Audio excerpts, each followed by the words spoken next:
I took the ranger job because I wanted quiet. That's the version I told people anyway.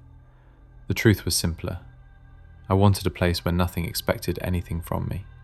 Greyhaven National Preserve sat so far off the main road that the GPS lost confidence halfway there. The last sign I passed just said, National Land, in peeling green paint, like even the government had stopped trying to name it. Reception vanished first. Then the road narrowed. Then the trees changed. Not denser, just older. They leaned inward, not enough to block the sky, but enough to make the drive feel watched. By the time I reached the North Greyhaven Ranger outpost, the sun was already low, stretched thin between branches like it didn't want to stay. The building looked temporary, prefab walls, one antenna, a single porch light buzzing, flickering like it was tired of being on. Inside, I met Elias. That wasn't how he introduced himself. He just nodded, slid a clipboard across the desk and said, "You're Ellie." He didn't ask my name, didn't shake my hand, just checked a box and kept reading. There were two other rangers in the room. Rowan was one of them.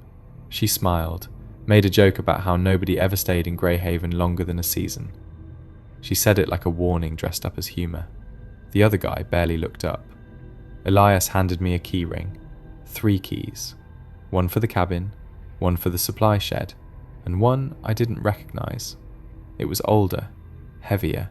The teeth were uneven, like it had been filed down by hand. No label.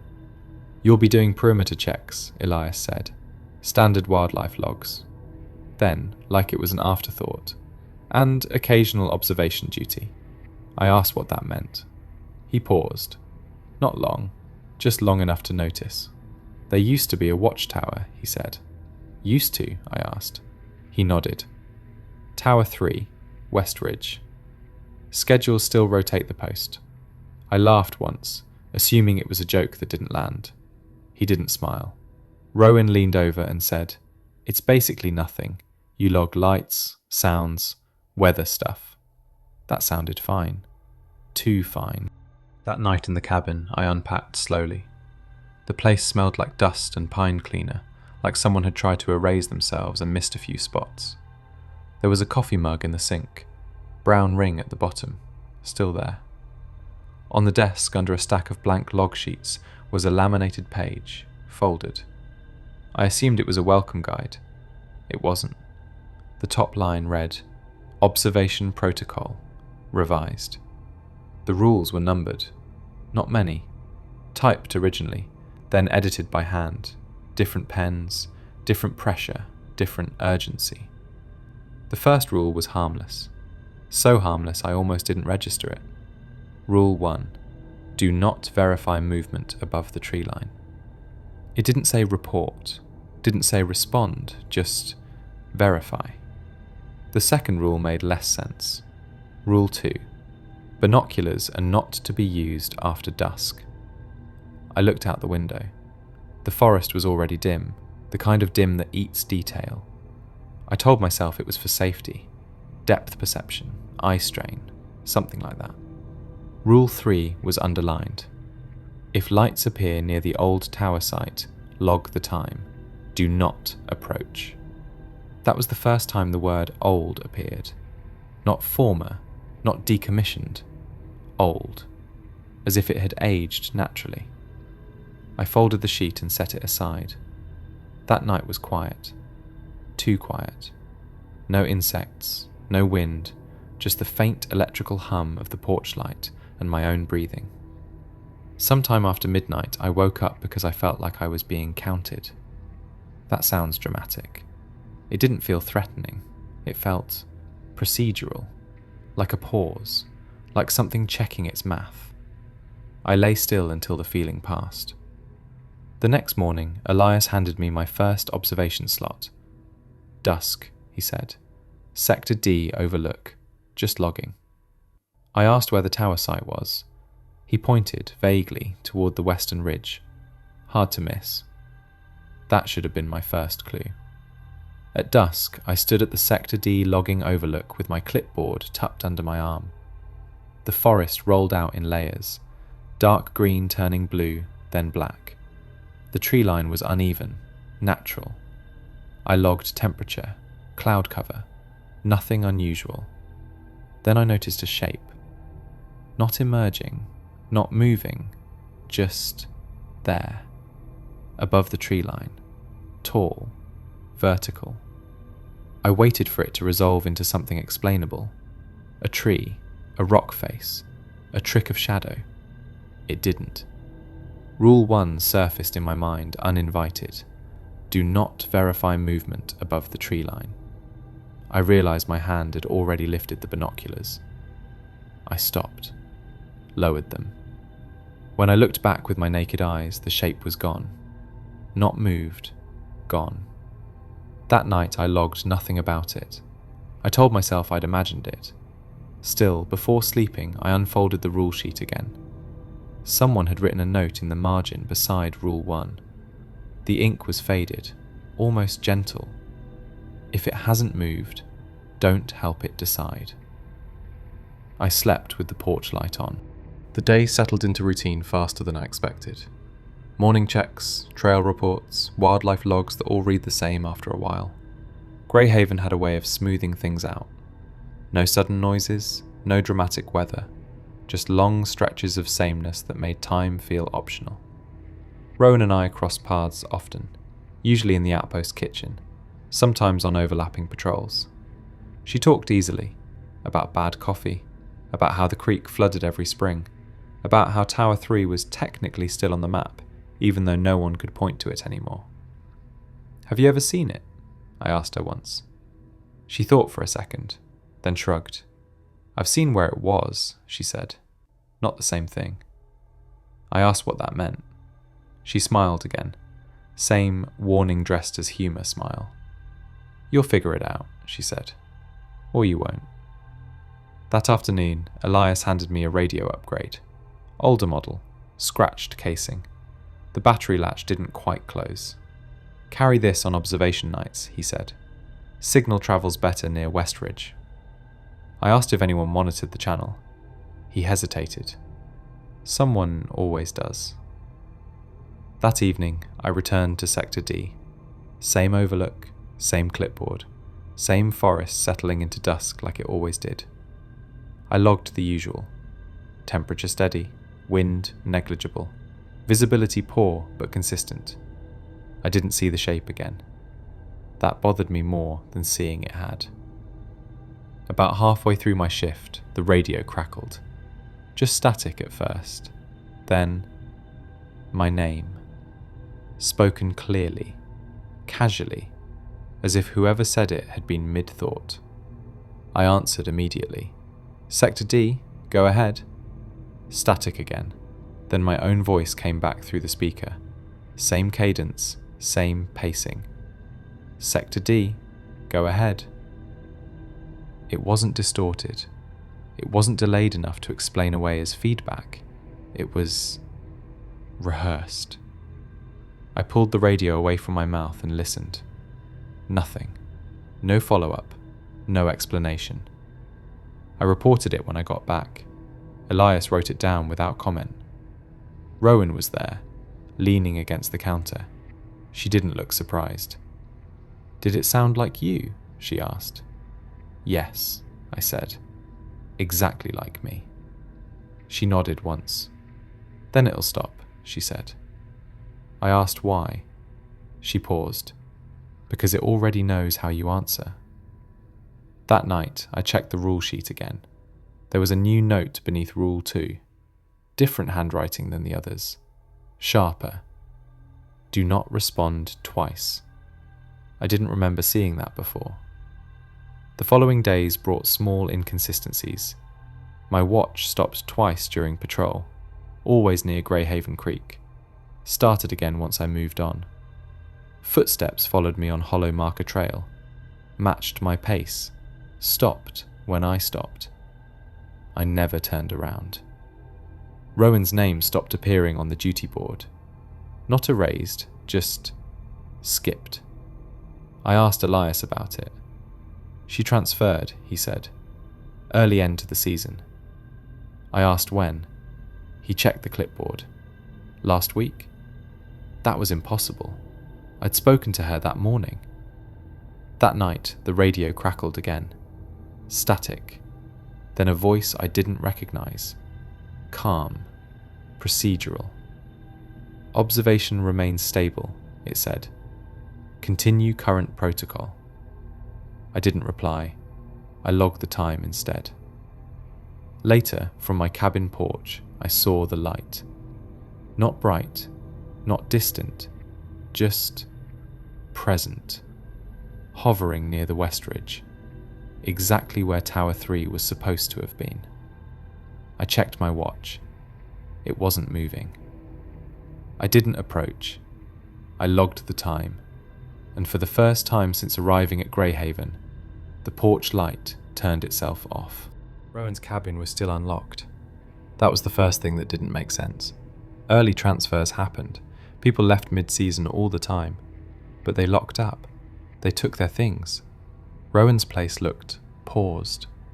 Her boots were by the door, still damp with dried mud. A jacket hung on the back of the chair, half zipped. The bed was made, but not neatly, like someone had stood up and meant to come back. On the desk was her logbook.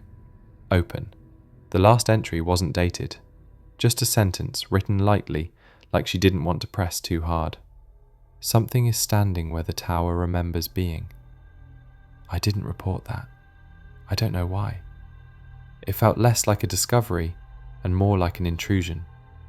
At the outpost, Rowan's name was gone completely. Not crossed out, not erased. The duty board just skipped from mine to Elias's. I asked Elias again. He didn't look up this time. People leave Greyhaven, he said. Greyhaven doesn't keep them. That afternoon, I volunteered for a perimeter sweep near West Ridge. Elias nodded, didn't comment, just handed me a flare I hadn't asked for. Don't use it, he said. Just carry it. The trail up was narrow, rocky, unmarked. Hollow marker trail wasn't on the public map, just a maintenance path kept clear enough to walk but never improved. The forest felt closer there. Not darker, not louder. Closer, like it was leaning in to listen. I found the remains of Tower 3 just before dusk. Not ruins, not debris, a foundation. Concrete sunk into stone, edges worn smooth by time. Metal bolts still embedded, rusted, bent inward. The stairs were gone, but their shadow wasn't. That doesn't make sense, but it's what I saw. A long, angled shape stretching across the rock face, like stairs that had forgotten they were gone. Near the centre of the foundation, someone had bolted down a weatherproof case, old, military grade. Inside was a logbook, thicker than mine, older. The pages smelled like dust and oil. The entries were meticulous, times, conditions, observations, no speculation, no emotion. Until the final weeks, the handwriting changed. Same person, different pressure. Sentences shortened, some crossed out, some rewritten directly over themselves. One entry stood out. Distance is no longer sufficient. Another, days later. Direct observation produces response. And finally, tower integrity compromised. Recommend removal. Replacement preferable to repair. I stood there longer than I should have. I know that now. The forest had gone still. Not silent. Paused. I felt the same sensation I'd felt that first night in the cabin. That sense of being counted, measured, aligned. I didn't look above the tree line. I didn't use the binoculars. I didn't speak. When I turned back toward the trail, the shadow of the stairs had shifted. Not closer, just adjusted, as if it had found a better angle. That night, I added a note beneath Rule 3. I don't remember deciding to, I just did. Do not remain at the site once alignment begins. The handwriting looked familiar. Too familiar. The radio crackled once as I set it down. No voice, just a soft tone, like an open channel waiting for someone to breathe. I didn't respond. Before sleeping, I checked the rule sheet again. A new rule had been added at the bottom, written in ink so fresh it caught the light. Rule 6. If you understand why the tower was removed, do not ask to leave. Outside, somewhere near West Ridge, a light came on. I logged the time, and for the first time, I understood why no one ever volunteered for observation duty twice. After the light appeared near West Ridge, the rules stopped feeling optional. Nothing dramatic changed. That was the worst part. The days continued. Patrols stayed routine. The weather remained calm. But everything felt slightly delayed, like the park was waiting for me to catch up. Elias began assigning me observation duty more often. Never asked, just wrote my name in, sometimes twice in the same day. I asked him once if we were short-staffed. He didn't answer that. Instead, he said, "Greyhaven prefers continuity." The radio incidents increased. Not voices, not words, just breathing. Slow, measured, always stopping when I noticed it. I learned not to react, not to shift, not to clear my throat. The rule sheet updated itself, not all at once, one line at a time, always when I wasn't looking. Rule 7, do not acknowledge auditory confirmation. Rule 8, if your name is spoken without request, do not respond. I stopped sleeping properly, not from fear, from awareness. Every time I closed my eyes, I knew exactly where the tree line was, how far the ridge sat, where the foundation waited.